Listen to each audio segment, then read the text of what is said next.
Hi, everybody. It's Miss Asheville, USA 2020, Madeline Delp, and you're listening to Life After the Crown with Tim Tialdo.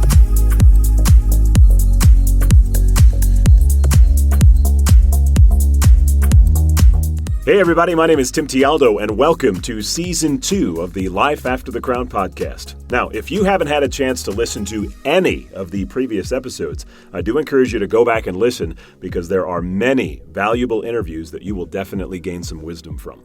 Now, for those of you who are just tuning in for the first time, welcome and thanks for checking us out.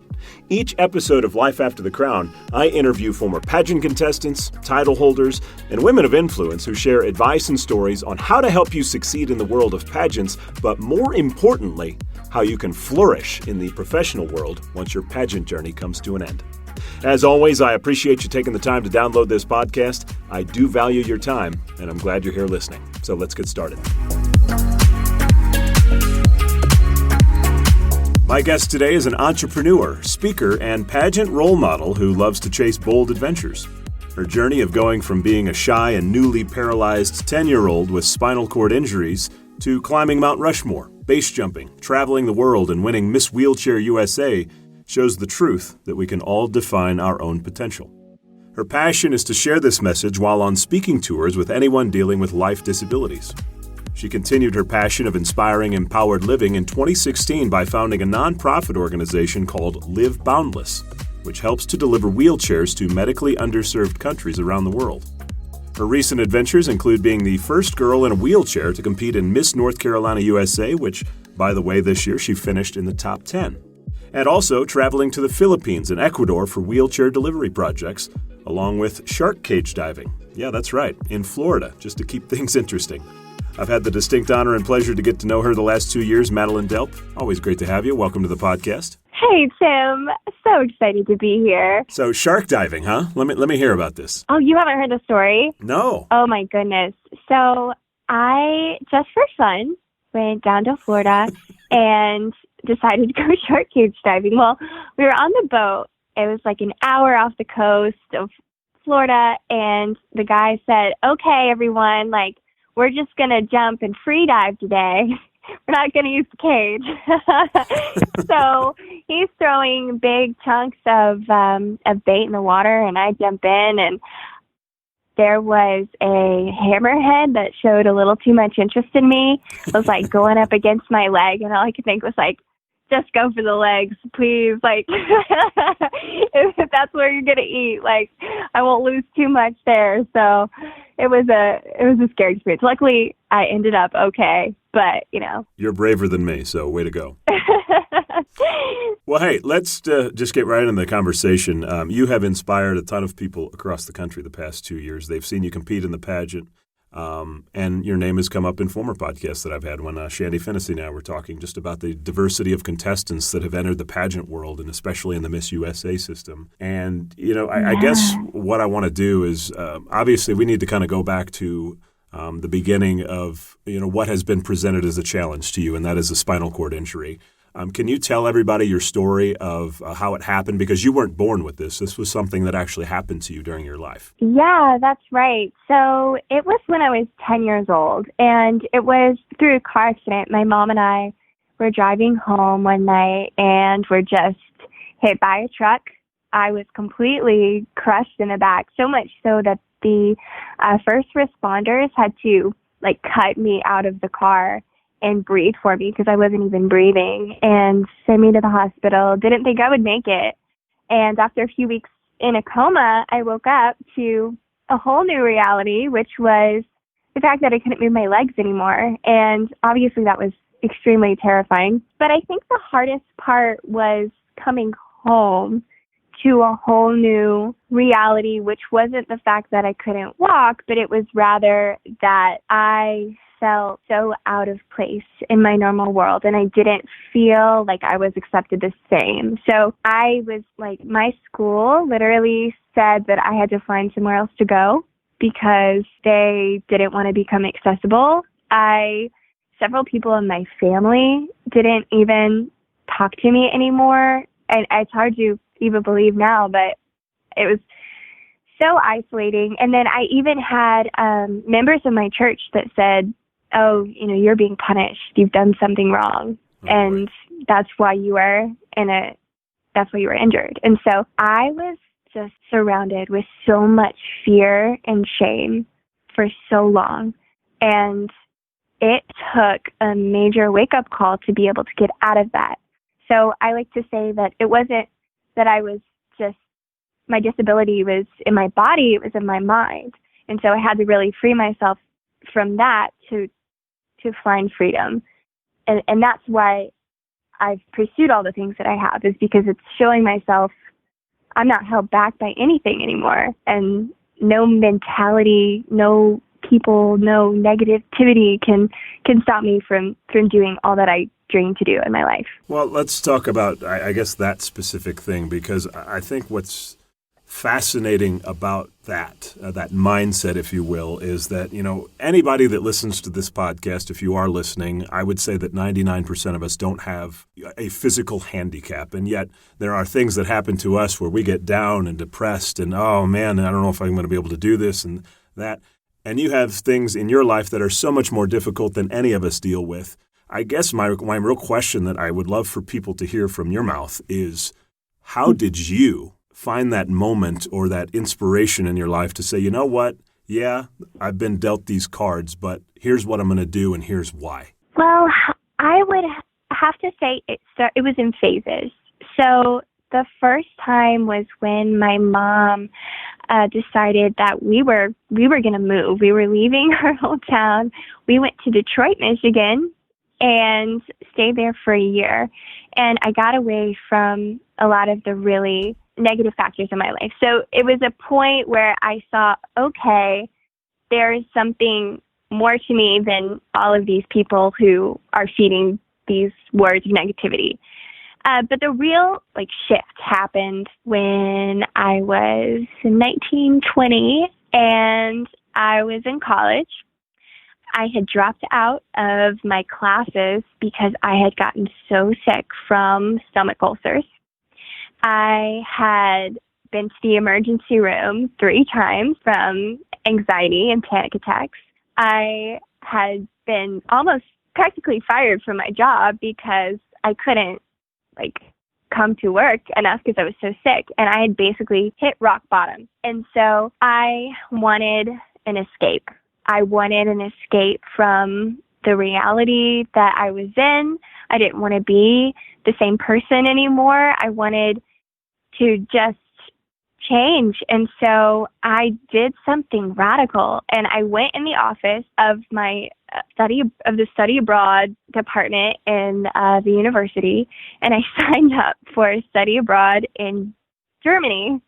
And a couple months later, went for a whole semester abroad. And I did something that was so radically outside of my comfort zone, and forced myself to change, forced myself to be something more than I thought I could be.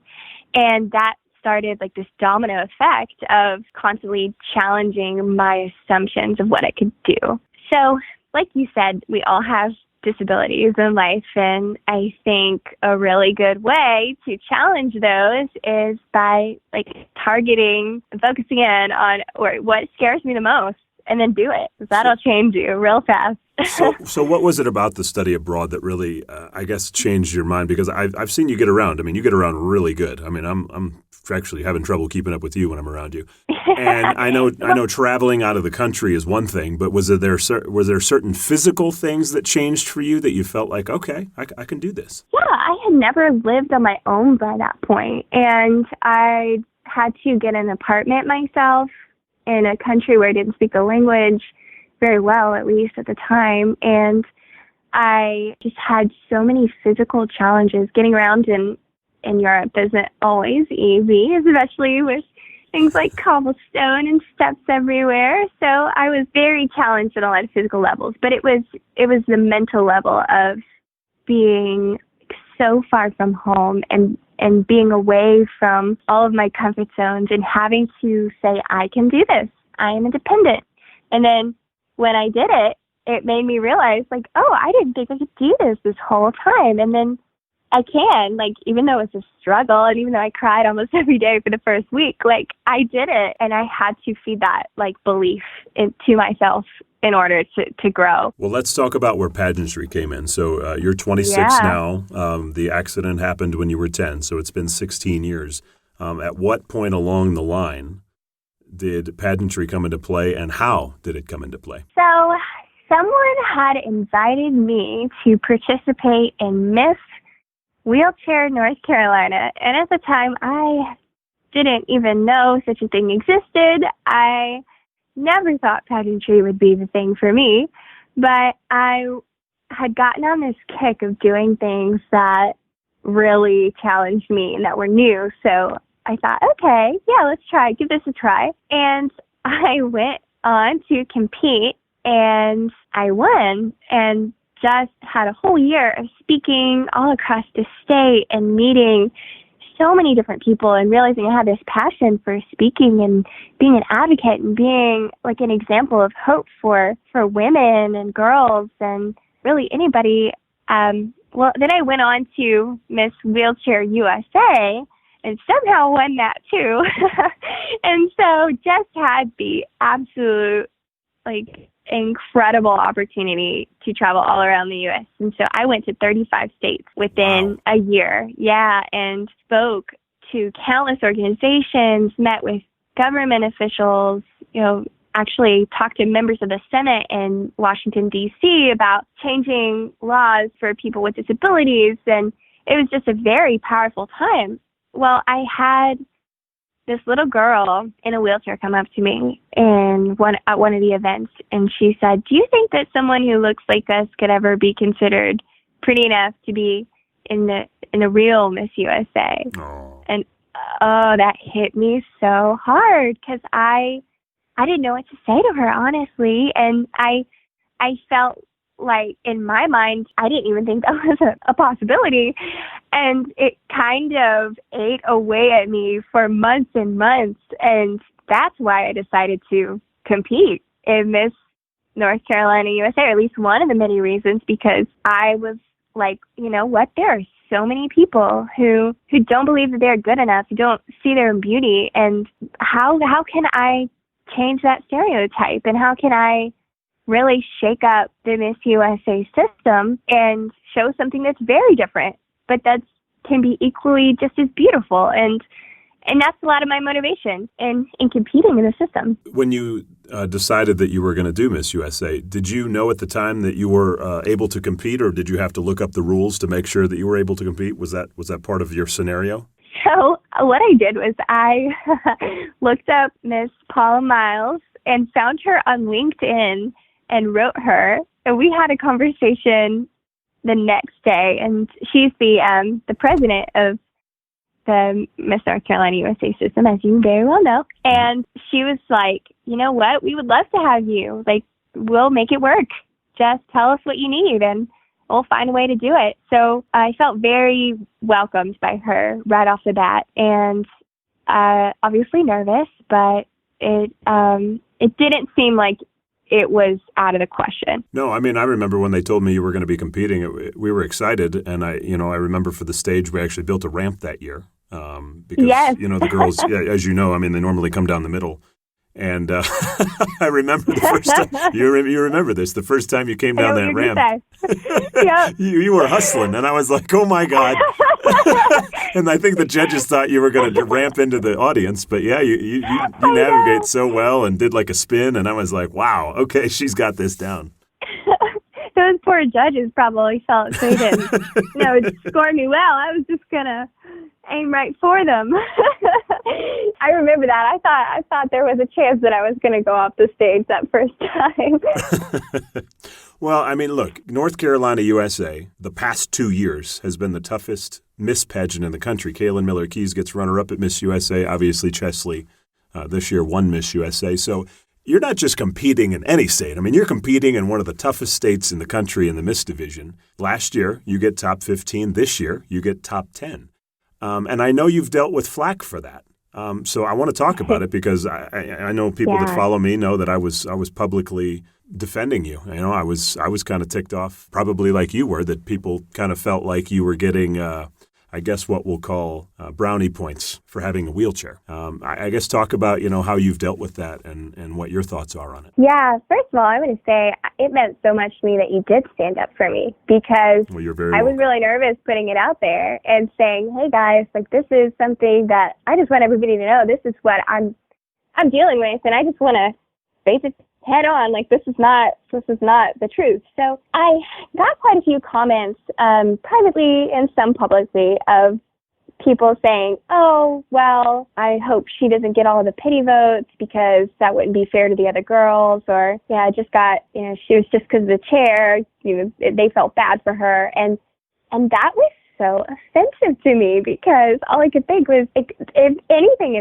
I feel sometimes it's the opposite. I'm having to show them above and beyond that this is not going to be an issue. Like, look, see me, see beyond the chair. And not only that, but I have worked so hard in so many unique and different ways to be where I am now, professionally and privately, to grow and be the best representative that I can. And that has nothing to do with the chair.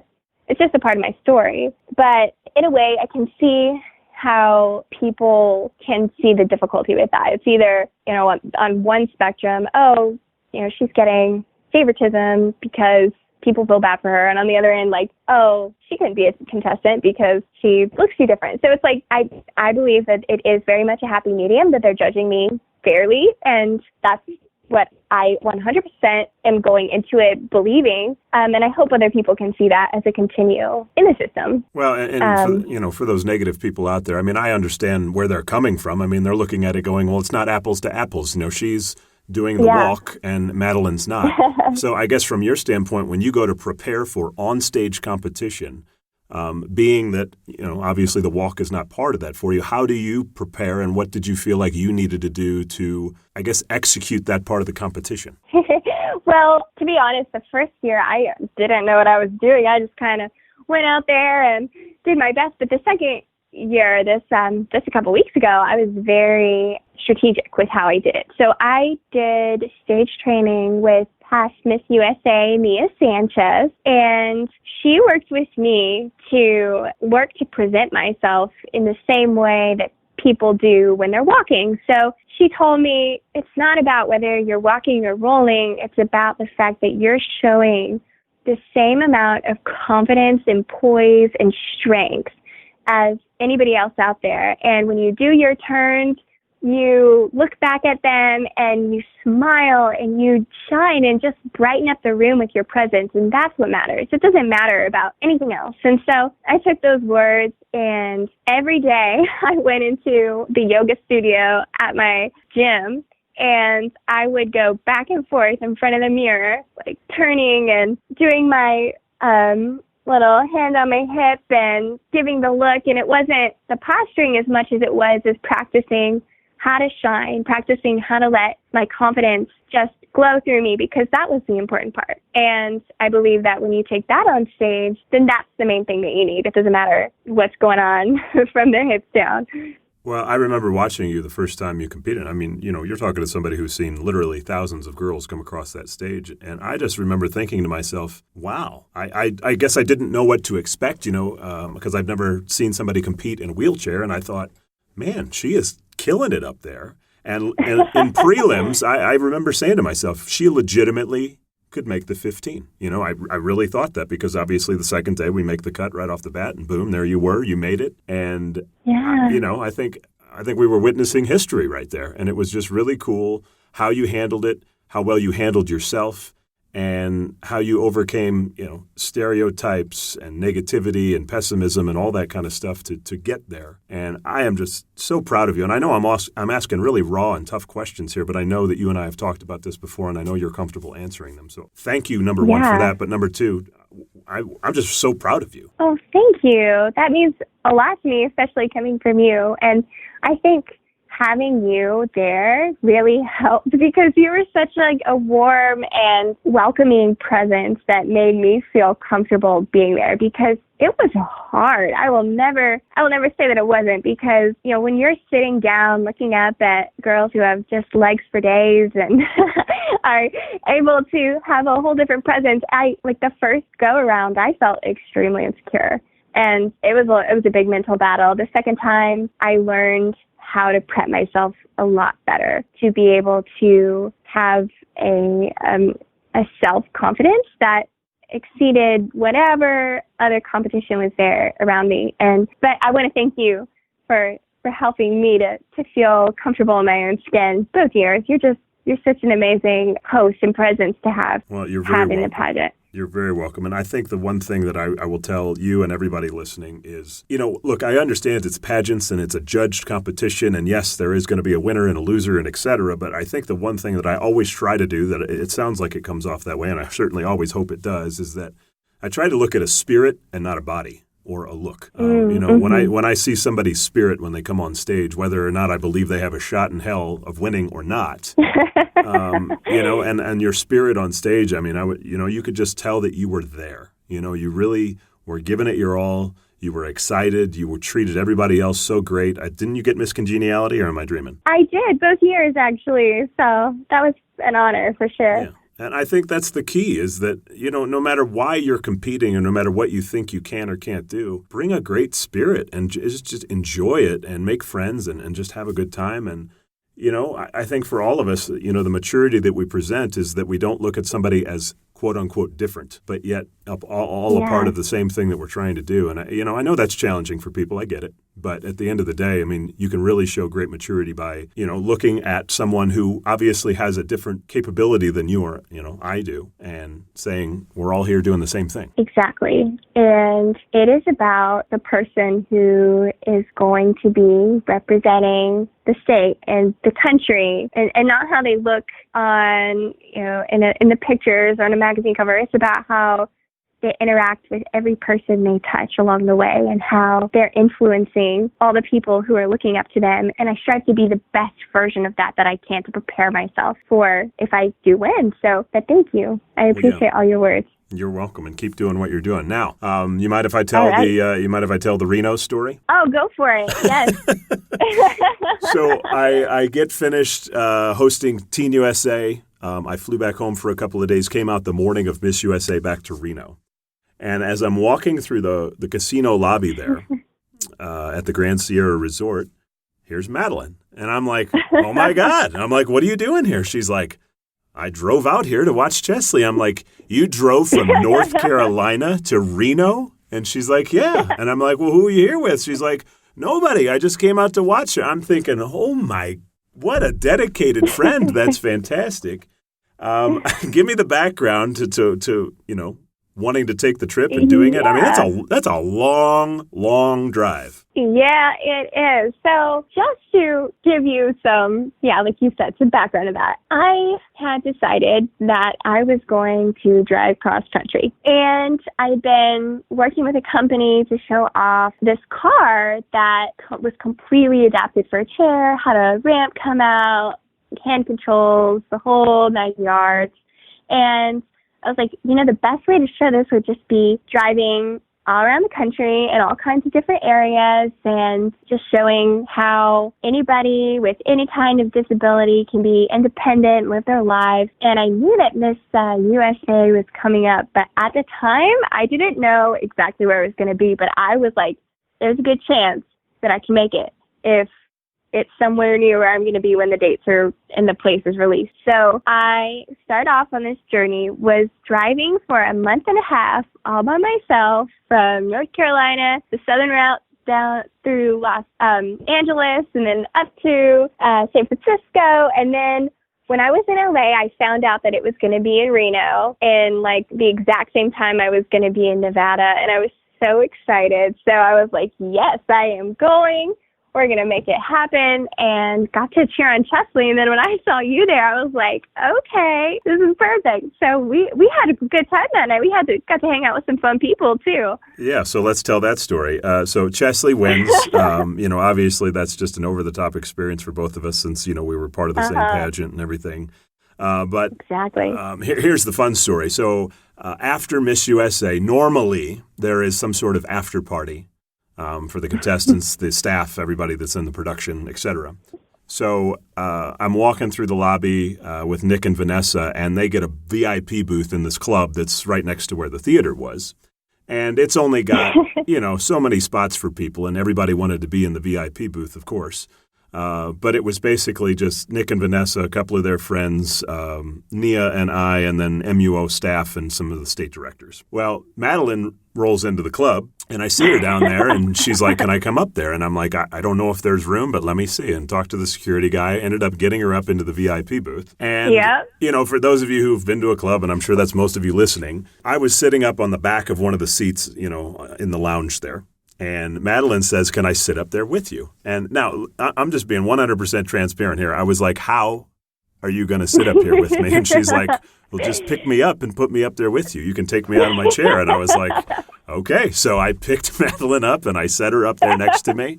And we were sitting on the booth, and Nick walked by, and I said, hey, Nick, I said, Madeline is a huge fan of yours. And you know what? This is what I think Nick's a great host and a good guy, but he really won some points with me. He sat down with us for 20 minutes and talked to you. And I mean, he just really, he just kind of muted everybody else out and just focused on you. And I was real impressed, and it was a really nice thing of him to do. And talk about your experience of meeting somebody that you had a crush on, so to speak.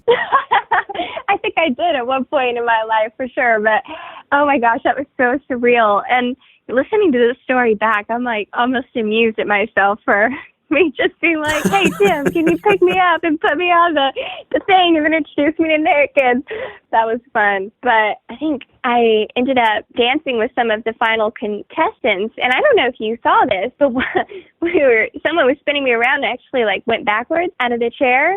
Did you see that? I don't think I saw that. Yeah, so even more fun happened because of that. So you never know what you're going to have in Miss USA, that's for sure. I'm just glad you got that experience, and the drive to Reno was definitely worth it for you. It was. That was so great. Yeah, I think it's just for anybody out there. I highly recommend at least one point in your life taking the drive all around the U.S. alone or with a friend. It's a transformational experience. You have to dig deep for that, for sure. Well, let's move beyond pageantry here a little bit. I want to talk about your organization called Live Boundless. For those of you listening, if you remember at the beginning, it's an organization that delivers wheelchairs to medically underserved countries. Obviously, I know the passion behind why you did it, but just talk about the creation of it and what your hopes were with it when you began. I had just won Miss Wheelchair USA, and I realized pretty quickly that I wanted to be able to create something that would go beyond the year, that would really showcase all that I was passionate about, but in a very humanitarian way. And so I founded Live Boundless and just hit the ground running with it. And started raising money, and we started sending chairs out on these deliveries. So at this point, it's been 2 years now, we have delivered almost 400 wheelchairs all around the world. And that's incredible. Yeah, so I just got back from Ecuador just a week ago. Yeah, a week ago today. And we were working with a team of guys who had literally been waiting for chairs for more than 10 years. And it was heartbreaking for me to see how much people want to have access to mobility, but just are not in the right social situation to be able to access it. So while I was there, actually something pretty incredible happened. I met with the governor of Ibarra, which was the city that I was in, and he took a liking to what I was doing and the project, and he's like, you come back here, we'll get you with the president of Ecuador and work on a mobility project for the entire country. So I just was absolutely stunned, obviously, but it really showed me that sometimes you want to do something to help your world and you don't exactly know how, but all you have to do is get started and do that small step, and you never know how that's going to snowball.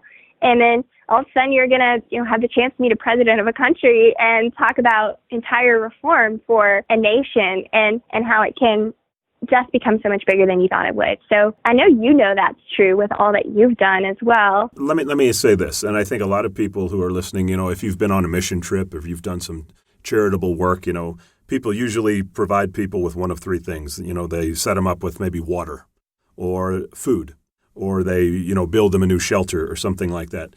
In your situation, Meeting people who literally go through what you go through on a daily basis and knowing that they have not had a way to get around, and you literally are able to deliver them that vehicle to be able to do so, it must have been incredibly emotional for you. It's extremely emotional. I've met people with my exact same injury who were laying in a bed somewhere. And that's heartbreaking. But at the same time, it's so fantastic to see their face when they get something that literally changes their whole life. So it reaffirms my purpose. And on a whole other note, makes me grateful for all the things that I've been through. Obviously, this being injured, dealing with a lot of the personal things that I dealt with for many years were extremely challenging. But I had to go through that to become stronger. I had to go through that to become the person I am today. And because I went through that transformation, now I'm a woman who can drastically impact the lives of others, and I wouldn't trade that for the world. Well, I know one of the other things that you do is speak to people. What is it like to speak to people, and what do you speak about when you talk to them? So a lot of what I speak about is how to, first of all, learn how to take control of your life. Learn how to take control of what you are able to do. So a lot of the times we focus on our lack, or we're always focusing on where we wish we could be in our lives. But the truth is, a lot of times you can't do anything about things that are circumstantial. Like I can't do anything about the thing that I can't walk or that I didn't have a father that was present, for example. I can't change that, but I can change the fact that every day I can wake up and do the most with what I have. That's what every one of our challenges is to look at how we can maximize our own potential. So I talk a lot about that, but then also how to turn a lot of your weaknesses into strengths, how to see the benefit in each challenge that we face in life and maximize that. So I've changed so much as a person by actually sharing a lot of my journey and using that to inspire others. It really changes your perspective on why you're here in the world, and me specifically, why I'm here. And it's been such an honor to find that passion so early. Well, you mentioned the story earlier about the little girl asking if, someone like you or her could compete in Miss USA, which I'm sure was just an incredible moment. Is that at the top of the list of powerful moments that you've had when you've met people, through inspiring others, or was there another one that sticks out in your mind? That's definitely on the top. I had a message on Instagram a couple of months ago of a guy who said, "I just want you to know you saved my life. And you don't know me, but I have been following you for a little while now, and I was going to commit suicide because I didn't think that I had a life after this injury, but you showed me how much more there is to life when you focus on what you can do. And I'm radically changing my perspective because of watching you." And I couldn't even believe what I was reading at the time. I still get chills thinking about it, but you never know who's watching you. Yeah, exactly. So that's why on the stage or not, you got to shine your light as bright as you can and just be that example for others, because you never know whose life you could literally save. And that's what I remind myself when I have hard days, when I don't want to get out of bed, when, even working out for the pageant, for example, when it's so physically hard on my body that I don't think that I can continue on. I remember what little girl or what person is going to be inspired by this journey. And that's what gives you the motivation to keep going. Well, good for you. And wow, that gentleman messaging you, how powerful is that? That's a life-changing message in itself. Yeah, it certainly was. It certainly was. All right, let's talk about some fun stuff here. Okay. As we mentioned at the top, you're a thrill seeker. You did some shark cage diving, but some of those others I read, base jumping, climbing Mount Rushmore. I believe you've even skydived. Yes. You're an adrenaline junkie. Let's hear about it. I've been skydiving 4 times, actually, and I think it's become this quest of how I can outdo myself. I actually broke my hip while climbing Mount Rushmore. Oh. Didn't know it. Really? Didn't know it. And was on the road for the Miss Wheelchair USA tour for 2 months, and was in so much pain and didn't know why, because I couldn't feel below Sure. my, right at that line. So it was like a weird pain somewhere else. And then got back home and found out I fractured my hip. And I competed for the first time in Miss North Carolina, USA with a fractured hip. Oh, my gosh. I didn't even know that. Fun fact for you. Yep. And then how do you take me through the logistics of base jumping? Oh, goodness. So there are only 2 legal locations in the U.S. where you can base jump. I did do a legal jump, and mine was off of a bridge. So it's basically where you have a parachute on your back and then just jump off something high. When I did my jump in Twin Falls, Idaho, the guy was strapping me up and he said, I don't want you to worry. I've jumped with people who were paraplegics before. You're in good hands. And then he said, oh, but the guy who I jumped with was actually injured jumping off of this bridge. So, yeah, keep that in mind. Like, thanks a lot. I was like, why are you telling me this right now? It's totally freaking me out. So now I can say I've done it. Might not do it again, but it was a great experience for sure. Well, hey, before we wrap up here, I'd always do my 10 get-to-know-you questions, a little rapid fire. Are you ready to do it? I'm ready to go. All right, so here we go. How many hours of sleep do you need a night, number 1? 7. Number 2, do you believe in love at first sight? I do. I would say my boyfriend and I definitely had that moment. Very cool. And by the way, he's a super nice guy. We met backstage there in North Carolina. Yes, you have met him. Yeah. Number 3, how many cups of coffee do you drink per day? 0, because caffeine makes me a little crazy. Number 4, what's the maximum number of spritzes of perfume before it's too much? Ooh, I would say 2 is probably a good number to stick with. All right, number 5. It sounds like you've visited a lot of places, so what's the favorite place you've ever visited? The Amalfi Coast in Italy. That was like 2-3 months ago. And I went kayaking around the island of Capri. That sounds very beautiful. All right, number 6, the last song that you listened to that you loved. Oh, Unstoppable by Sia. I think that's like my theme song. And I heard it in Miss Universe this past Sunday, which is cool. Number 7, what's something you could eat for a week straight? Anything chocolate, but probably Oreos. Oh my God, I have such a sweet tooth. It's so embarrassing. Oreo cookies. Number 8, what's your favorite clothing brand? Oh, BB. Love, love, love their stuff. Number 9, you inspire a lot of people, but who inspires you? Oh, okay, let me think. This is a great question. I always forget her name. For some reason, I'm blanking at the moment, but she is the founder of the Red Cross, and she actually went and snuck into the front battlefield in the Civil War to help take care of wounded soldiers.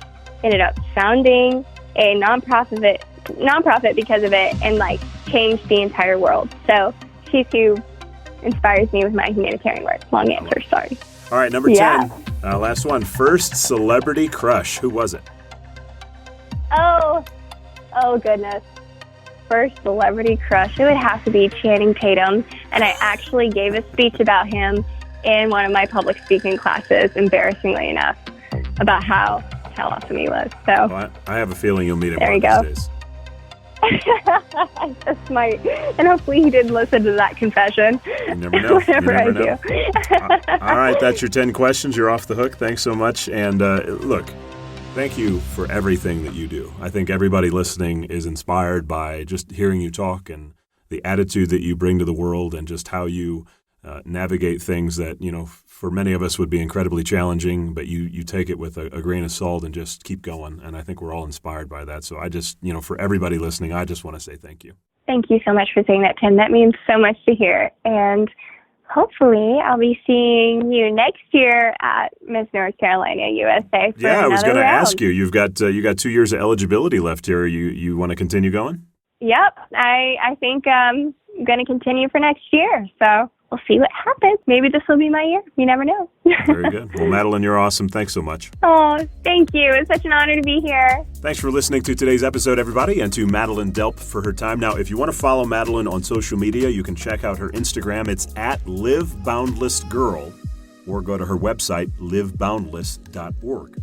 I hope you enjoyed the podcast. If you wouldn't mind, please subscribe. You can do so on Spotify, iTunes, the podcast app, Google Play, and YouTube, or just go to lifeafterthecrown.com. And for weekly podcast updates, just follow me on Instagram @TimTialdo. Until next time, remember the words of Matthew 5:8. You're blessed when you get your inside world, your mind and your heart put right.